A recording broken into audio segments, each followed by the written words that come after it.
Paz amadas, louvado seja o nome do nosso Senhor. Estamos na leitura do livro Criada para ser sua ajuda idônea. Descubra como pode Deus fazer glorioso o seu matrimônio, da irmã Debbie Porrow. A tradução é Maria de Fátima Couto Pires. Estamos agora no capítulo 18 e o título é Ser Discretas. Oremos. Senhor, louvamos o teu santo nome pelo teu grande amor, santificamos e exaltamos o Senhor por todas as coisas, pois tu és soberano, tu és o único Senhor que deve ser louvado, o único Senhor que deve ser exaltado, o único que é digno. Glórias a ti, Senhor. Nós queremos aqui reconhecer diante do Senhor a nossa pequenez e declararmos que é o sangue do teu Filho Jesus Cristo que nos torna nesse momento aptas a estarmos diante do Senhor, em comunhão, em um momento de consagração, Senhor. É este sangue que nos propicia. Queremos aqui pedir perdão por nossos pecados, pedir que de fato você venha nos lavar de todo pecado, de todo mal, de toda tristeza que podemos talvez ocasionar ao teu Santo Espírito, Senhor. Nos ajude nos livrando de nós mesmas, nos ajude nos livrando daquilo que temos tanta deficiência em te obedecer, Senhor. Em nome de Jesus, o nosso anseio é que o Senhor alcance os nossos corações e que de fato sejamos filhas obedientes a Ti. Seja conosco em mais este tempo, em nome do Senhor Jesus. Amém. Amadas, estamos agora no capítulo 18 e, como já havia dito, o título é Ser Discretas. Tito, capítulo 2, versículos de 4 a 5. Que ensinem as mulheres jovens a serem prudentes, a amar os seus maridos e a seus filhos, a serem discretas. Ser discreta. Ser discreta significa ser prudente, sábia para evitar o erro e para escolher o melhor meio para alcançar um propósito. É cautelosa, cortês, atenta e honesta. Aprendemos o lado prático do matrimônio quando estudamos a palavra prudente, o lado sexual ao estudar a amar a seus maridos, e que nossa tarefa é estar contribuindo a tempo e a fora de tempo quando aprendemos a amar os nossos filhos. A seguinte palavra da lista de Deus é discreta. Alguns pensam geralmente na discrição como a capacidade de evitar dizer ou fazer algo inapropriado, saber quando e como conduzir-se para não ofender. Se isto é tudo que comunica o texto, então uma pessoa com a intenção de cometer fraude procuraria sempre fazê-lo de forma discreta. Mas essa palavra, obviamente, comunica muito mais do que isso. A palavra grega que se traduz discreta também se traduz gosto. Portanto, discrição significa que é ter bom gosto, bom juízo, sensatez e ser de bom entendimento. Deus diz que a mulher sem razão é como uma joia em focinho de porco.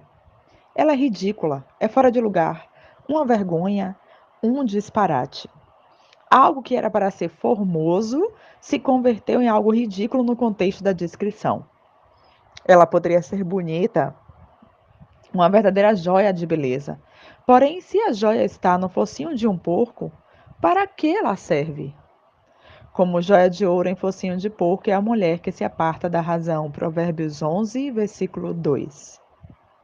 Quando estudava a palavra discreta, compreendi o quanto é necessário que as mulheres careçam deste traço no caráter e me impressionou que tantas de nós, em muitas ocasiões, temos nos tornado culpadas dessa ausência. Medite nisso. Examinemos cuidadosamente a descrição em todos os seus muitos aspectos. Procurar ser cortês é ter consideração pelos outros. Os presos falam. Quando lemos a biografia de presos que estão sendo reabilitados, observamos uma coisa que todos têm em comum. Não importa se são tementes a Deus ou não, todos escrevem que o dia em que aprenderam a ter consideração pelos outros, nesse dia deixaram de ser a classe de homens que os levou à prisão. Homens reabilitados referem-se ter aprendido a ter consideração pelo direito que têm de outras pessoas de caminhar pela rua sem sofrer danos, do direito de uma dama de viver sem temor, do direito do ancião de andar lentamente pela cidade sem ser injuriado ou aborrecer-se, e do direito do menino pequeno de crescer sem ser maltratado.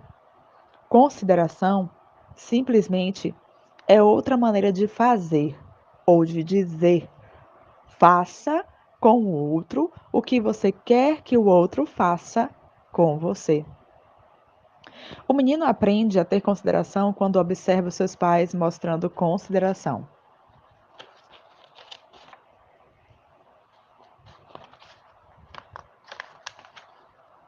Misericórdia. Meu Deus. O menino aprende a ter consideração quando observa os seus pais mostrando consideração. Da mesma maneira que aprendem a serem bons hipócritas. Se os pais mostram muita educação na frente do visitante quando sai falam mal dele quando vai embora, isto ensina o menino a ser desonesto e hipócrita. Ser educado a ter consideração não são necessariamente a mesma coisa. São parecidos, mas não são a mesma coisa. A educação é somente conduzir-se de uma maneira culturalmente aceitável. A motivação para ser educado pode ser muito egoísta. Ao lidar com companhias de seguro, ao devolver mercadorias compradas, ao pedir emprestado ou emprestar coisas e ainda quando reagimos em frente aos outros motoristas, temos que nos lembrar de pôr atenção e ao bem-estar de outra pessoa. Temos que estar consciente da perspectiva e das debilidades da outra pessoa. O velho caminhão vermelho. Os seguintes versículos são exemplos do uso da palavra discreto na palavra de Deus. Portanto, Faraó se proveja agora de um varão entendido e sábio e o ponha sobre a terra do Egito. Gênesis 41, versículo 33. E disse Faraó a José: Pois que Deus te fez saber tudo isto. Não há discreto nem sábio como tu. Gênesis 41, versículo 39. Há quase 20 anos, meu marido decidiu que deixaríamos a nossa casa em Memphis, onde havíamos sempre morado, para irmos para o campo a 270 quilômetros de distância.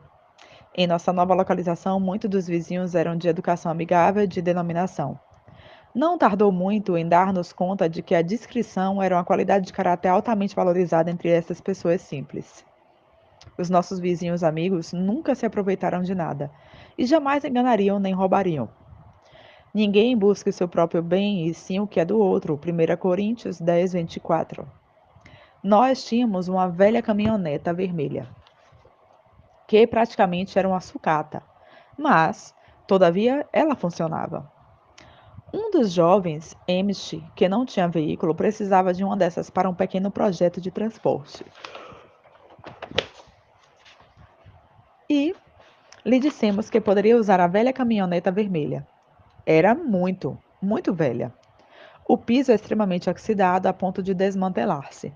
Quando ele devolveu a caminhoneta, ficamos pasmados porque havia arrumado o piso e observamos que o motor funcionava melhor do que antes, de que quando nós emprestamos a ele. E para nossa maior surpresa, o rapaz havia enchido o tanque de gasolina.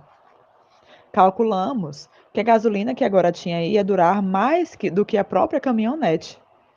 Então, temos emprestado muitas coisas a muitas pessoas em nossa vida, e ninguém nunca havia tratado nossa velha caminhoneta melhor do que haveria feito com a sua própria. Depois disso, estávamos dispostos a emprestar-lhe qualquer coisa que tivéssemos. Como José na antiguidade, este jovem manifestou-se discreto e sábio. Era cuidadoso, considerado e meticuloso com nossa propriedade. Quando és discreta, sábia e amável em teu trato com as pessoas, você conhecerá os benefícios pelo resto da sua vida. Se você tratar alguém com descuido ou injustiça, ainda que exista um bom pretexto, nunca se esquecerão.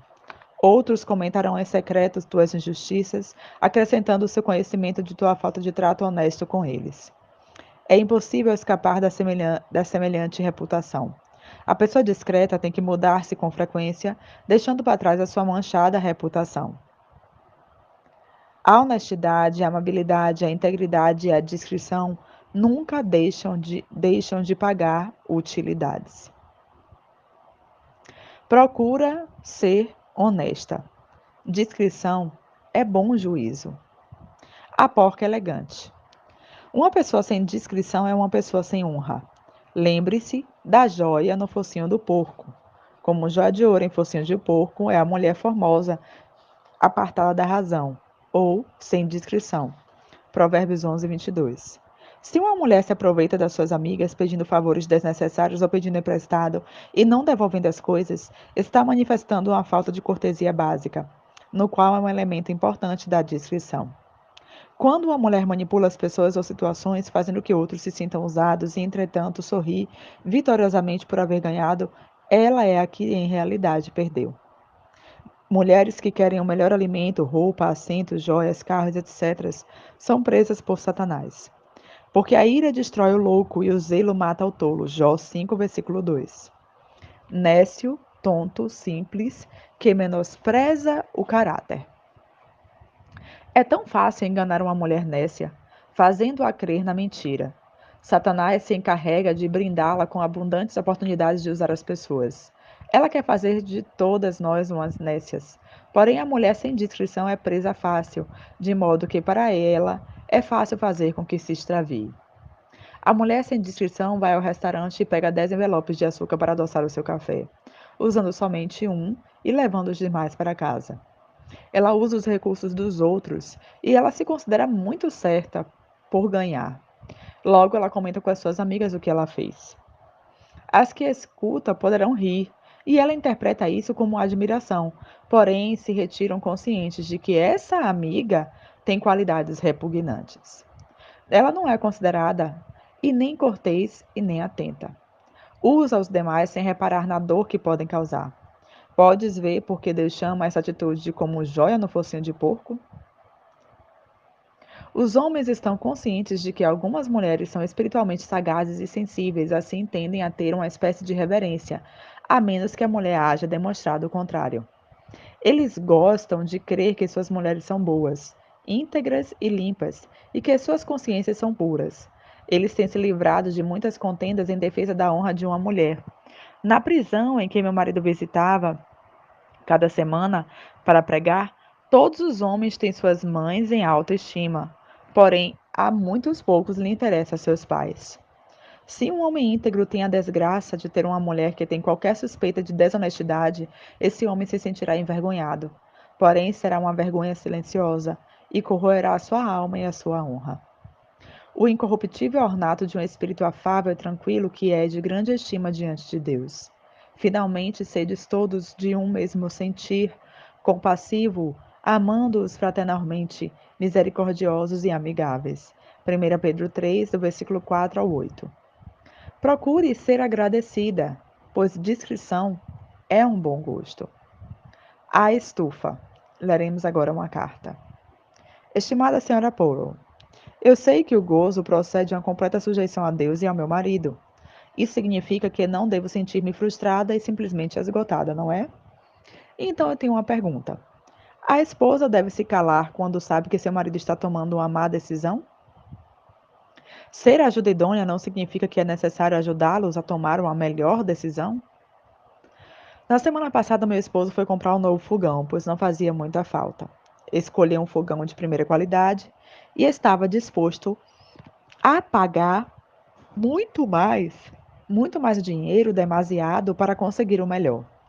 Chamou-me para que eu fosse ver e dar-lhes a minha opinião. Estávamos precisando. Eu falei-lhe com grande preocupação pelo fato de ser demasiadamente caro daquele fogão. Sim, nós tínhamos o dinheiro, mas eu não via razão para comprar o melhor, quando de segunda qualidade nos serviria da mesma maneira. Ele me chamou para dizer-me que havia cancelado o pedido e havia comprado o que eu havia recomendado. Ambos nos sentimos bem com o que eu havia escolhido. Eu deveria então ter me calado? Não lhe dizer que não o comprasse? Somente que eu achava que não era prudente gastarem dinheiro desnecessariamente. As esposas têm que se submeterem em tudo. Por exemplo, a escolha da cor da pintura ou do tipo de móveis que compramos. Devemos então ser robôs sem questionarmos absolutamente nada?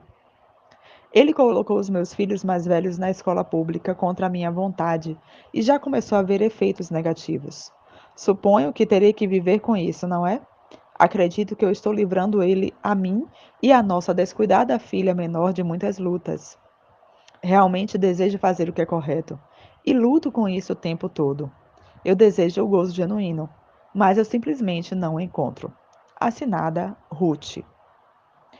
Estimada irmã Ruth, escrevestes acerca de um fogão, mas o que realmente te motivou a escrever-me foi a sua falta de gozo. O vazio inquietante que sentes é a tua consciência que te dá testemunho da sua própria culpa em muitos assuntos da sua vida. Você quer mudar para ser a classe de pessoa que não seja controladora, que tem paz, que tem paz e pode deixar de lado assuntos desse tipo.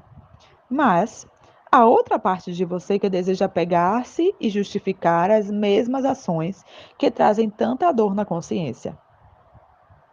A escolha do fogão que fez ao seu marido é uma declaração de que ele está tratando de expressar seu grande aprecio por ti e deseja te dar o prazer e o deleite, comprando para você o melhor.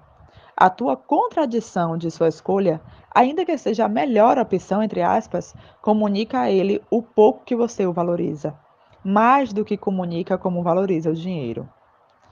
Em efeito, as suas ações lhe comunicam que, como em tantas ocasiões, ele não tem sido capaz de tomar uma decisão tão simples como a de comprar um fogão. Os seus antecedentes de liderança cautelosa me indicam que te consideras uma mulher sábia, porém vê a ele e a sua filha descuidada como carentes de sentido comum.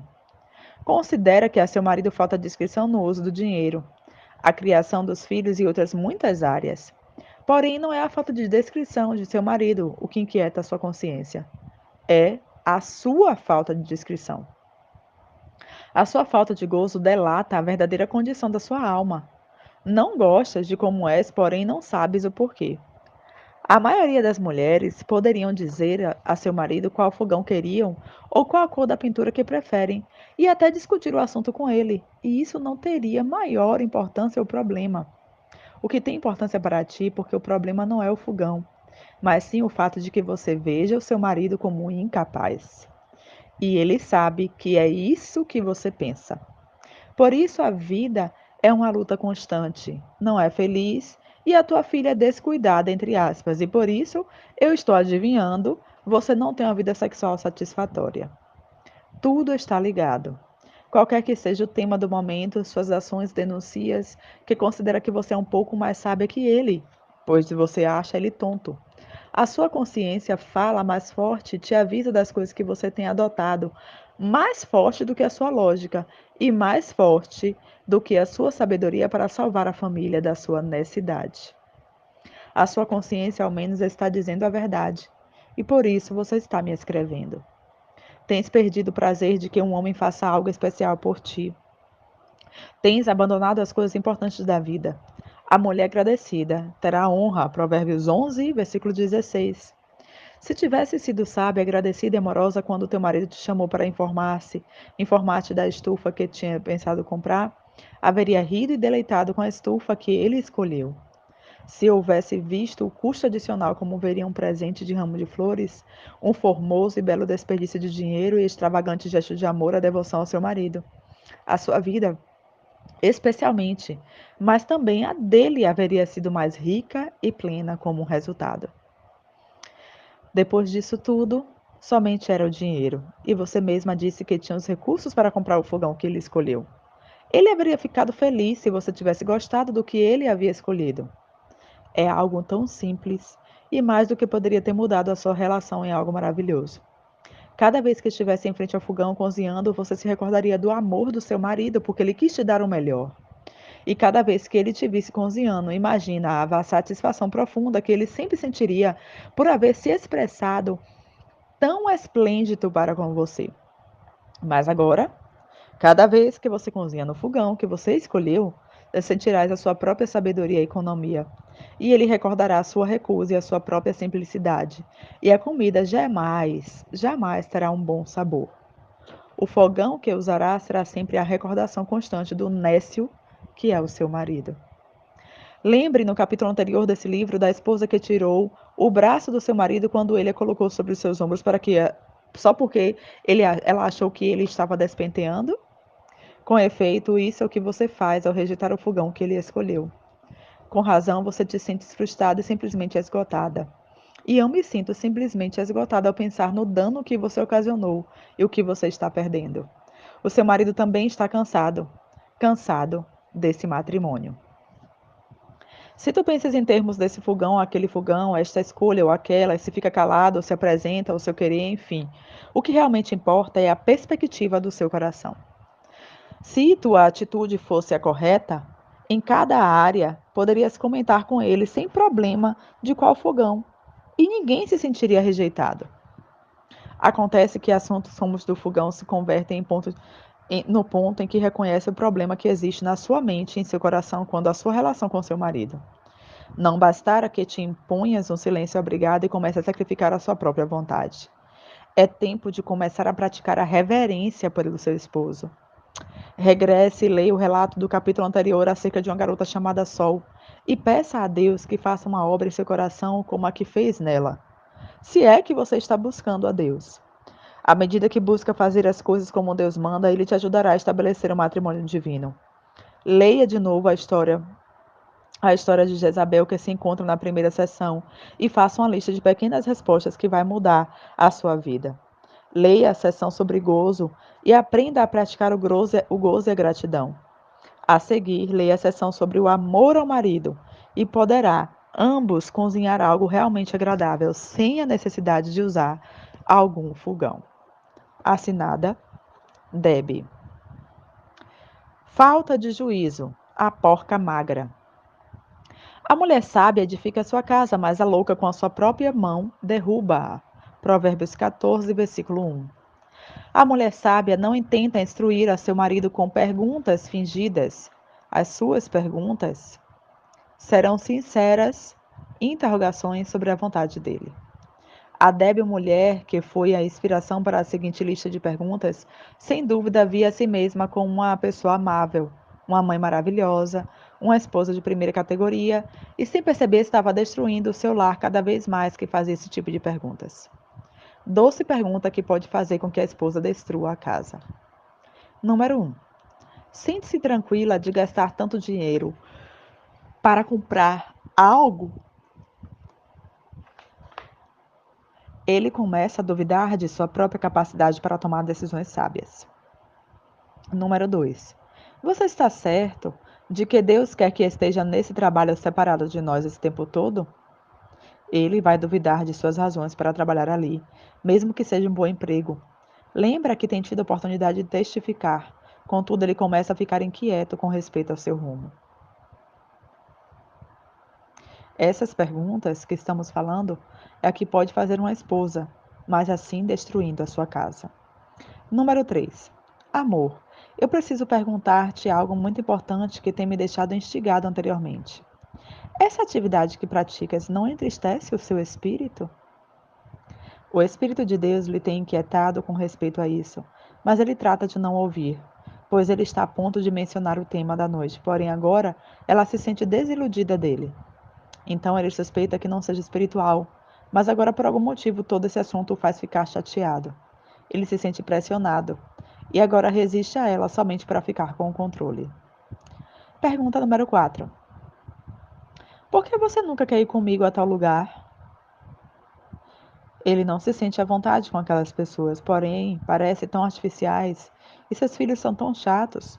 O dono da casa fala com voz tranquila e humilde e isso irrita, parece tão artificial, mas a sua esposa não o vê dessa maneira e ele se opõe a ser carnal, porém o motivo já não lhe importa.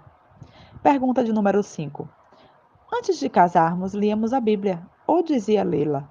Por que agora nunca lê nem ensina nossos filhos e nem a mim? Vagamente lembra-se de haver desfrutado da leitura e se identifica com o temor que sentia Moisés frente à tarefa que Deus lhe deu.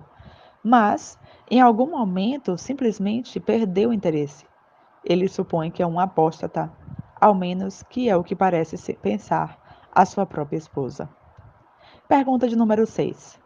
Por que não passa mais tempo com os nossos filhos, amor? A emoção de ter filhos crescendo aos poucos As poucas ocasiões em que tem disciplinado, a sua esposa depois falou que por ele, por ser tão áspero, até mesmo muito forte. Então ele prefere estar com os amigos. Afinal, são os filhos da mamãe. E não que sejam efeminados, mas têm uma relação tão estreita e próxima com a mamãe, e ele se sente separado deles. Não que ele seja assim, mas ele percebe a acusação nos olhos dos filhos. É um reflexo dos olhos da sua própria mãe. E ele vê os mesmos olhares de dúvida que provocam nele os mesmos sentimentos de desaprovação que tem que estar perto dela. E então ele pensa: eu sou um vil perdedor. E pergunto-me se sou salvo realmente. Número 7. Nunca pensas em amar-me de maneira espiritual, em lugar de sempre no carnal? Eu estou tão carente de comunicação e alimento espiritual profundo. Algo no mais profundo dele tem estado tão insatisfeito, tão frustrado de que ela somente responda sexualmente quando tem vontade. Não elogia em nada a sua masculinidade. Sua alma está doente no mais profundo. Põe-se dormindo fantasiando com a mulher que viu na loja hoje. Deus ajude essa alma tão suja. Pergunta de número 8. Querido, por que não tem comunhão matinal conosco? Queremos que nos dirijas em oração e nos ajude a crescer espiritualmente. A Bíblia diz que você é o nosso líder espiritual. Por que te negas a guiar-nos? No seu interior, este homem ri. Brincadeira? Eu não posso fazer isso. Me sentiria como todos os hipócritas. Não posso ensinar-lhes algo que eu não sei. Então me retiro. Se for trabalhar ou se senta para ver televisão, não faz diferença, porque ali é o refúgio deste homem. Pergunta de número 9. Por que pensas que o pastor disse isso de Carlos? Não te pareceu cruel? Às vezes me pergunto se devemos ir a outra congregação. Este homem ferve-lhes a bilis enquanto escuta o relato dela pela quarta vez e pensa em silêncio. O pastor é um hipócrita. Não é melhor que os próprios demais. Não entendo por que se sente tão justo. Pergunta de número 10. Pobre Carlos, é tão triste ver o que tem feito a essa família e as palavras cruéis do pregador. Não concorda que devemos fazer algo, como chamá-los para dizer que os amamos e que não estamos de acordo com o pastor? E para falar a verdade, eu também estou muito ressentida com o pastor.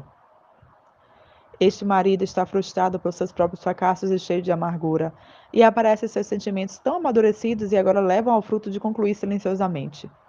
Toda essa gente farisaica me deixa doente, e não importa o que eu faça a eles, mas eles não farão a mim.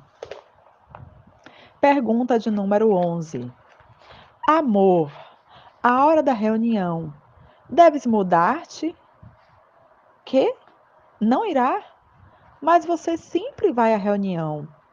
Eu acredito que deves permitir que uma loucura como o do assunto de Carlos te afaste da adoração? Então, eu te direi que o pastor tinha razão em dizer que Carlos sempre andava mal. Porque você deve ir à reunião. O que dirão nossos filhos? Será que não é uma má influência para eles? E você não se preocupa? Número 12. Juanita, eu quero que saiba que sem a tua amizade estreita e amorosa, na qual me encosto todos os dias, jamais poderia suportar esse matrimônio carente de amor. Pois o meu marido é tão frio e distante e não se importa com os nossos filhos. Eu não sei como pude estar tão enganada pensando que era um bom homem cristão quando me casei com ele. Poderia pedir às meninas que orem por ele esta semana em nossa reunião de mulheres? Amadas, uma pessoa discreta é aquela que manuseia os recursos dos outros com grande cuidado e com honestidade. Para a nossa reflexão. O fruto do Espírito é amor, gozo, paz, paciência, benignidade, bondade, fé, mansidão, temperança. Contra essas coisas não há lei. Gálatas 5, versículos 22 a 23. Temperança é um fruto do Espírito. Traços de uma boa ajuda idônea. Número 1. Uma boa ajuda idônea cresce em graça e em conhecimento. Número 2. Ela é agraciada e é honesta. E número 3. Está livre de engano perante o seu marido. Trate com Deus a sério. Não te enganes. Se habitualmente usas as pessoas como babás, andas visitando com muita frequência e pedes que te leves para cá e para lá, ou frequentemente pedes emprestado coisas, as pessoas poderão tolerar o seu egoísmo, mas realmente isso não lhe cairás bem. Falarão de ti em secreto como uma moléstia e não como uma amiga. A ninguém agrada os aproveitadores, a mulher sábia sempre dá mais do que ela recebe. Palavras de como Deus descreve a mulher piedosa. Esta mulher é casta, sóbria, modesta, com pudor, mansa, de espírito agradável, sujeita, obediente, amável, virtuosa, prudente, bondosa, discreta, cuidadosa da casa e agraciada. A mulher sábia entende de que maneira suas palavras podem influenciar sobre a perspectiva do seu marido, e ela pode movê-lo sutilmente para o negativo ou para o positivo.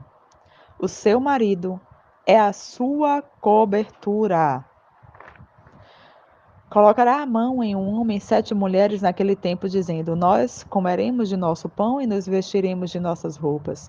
Somente permite-nos levar o teu nome e tira o nosso opróbrio. Naquele tempo, o renovo de Jeová será a formosura e a glória e o fruto da terra para a grandeza e honra dos sobreviventes de Israel. E acontecerá que os que ficam em Sião e o que for deixado em Jerusalém serão chamados santo, e todos que em Jerusalém tiverem registros entre os viventes. Quando o Senhor lavar as imundícias das filhas de Sião e limpar o sangue de Jerusalém no meio dela, com espírito de juízo e com espírito de devastação. E criará Jeová sobre toda a morada do monte Sião e sobre os lugares das suas convocações, nuvem e escuridão de dia, e noite e resplendor do fogo que atire chamas, porque sobre toda a glória haverá um dossel, uma cobertura. E haverá um abrigo para a sombra contra o calor do dia, para refúgio e esconderijo, contra a tempestade e contra o aguaceiro. Aqui finalizamos, amadas, o capítulo 18.